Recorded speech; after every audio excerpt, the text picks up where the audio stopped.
Fancy a takeaway with a twist? Fish and chip shops are visited by a whopping 80% of Brits annually, and now it is being served just like it was in the Victorian times.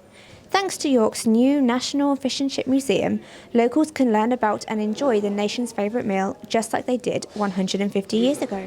This is the fish and chip shop where time stood still, so we cook on a coal-powered fish and chip frying range. It's actually the world's oldest frying range, and everything is done the good old-fashioned way. We're talking coal-fired on beef, cooked in beef dripping to get that unique signature taste. So fish and chips is a staple of the Great British diet. It's the nation's favourite takeaway, and it's also played a significant part in fueling the nation. It's been a staple for many years, and it's helped factory and foundry workers get through busy days hundreds of years ago, and it's also helped us win the First and Second World War. And I think that's a really good story, and it's a really good message that's behind our humble classic fish and chips. So heritage and history, and we're all about celebrating that, and you know, if there's a good story to tell, we'd love to tell it, and fish and chips has an amazing story, and we can't wait to share that with the people of York, but also everyone visiting York as well. And out on the streets, a special guest was drumming up support for the launch. Fish and chips should mean to York what it does to every other city or town or village or high street in Britain, because it's the nation's favourite meal.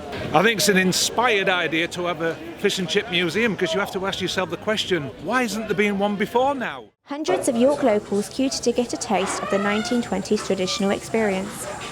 I'm so pleased with how many people have turned out today to come and enjoy the National Fish and Chip Museum, where they can experience a traditional flavour of fish and chips, the same way they were cooked in the 1920s on coal-powered range in beef dripping and wrapped in newspaper, a real traditional style. The mixing of history and food seemed to go down well with the public, as they turned out to learn a little about their heritage and grab a meal for just 4p. I've always had a love of history. I'm actually an archaeologist, so being able to see it from a historical perspective, that is a lot of fun. And it's one of Britain's national dishes. It's comfort food, it's nostalgia for so many people. It's far from the healthiest, but it's something that everyone can enjoy. And judged by how many people have turned up, it's obviously in the nation's heart. As locals prepare to munch and learn, it seems that fish and chips are still the nation's favourite. Hina Ramani, That's TV.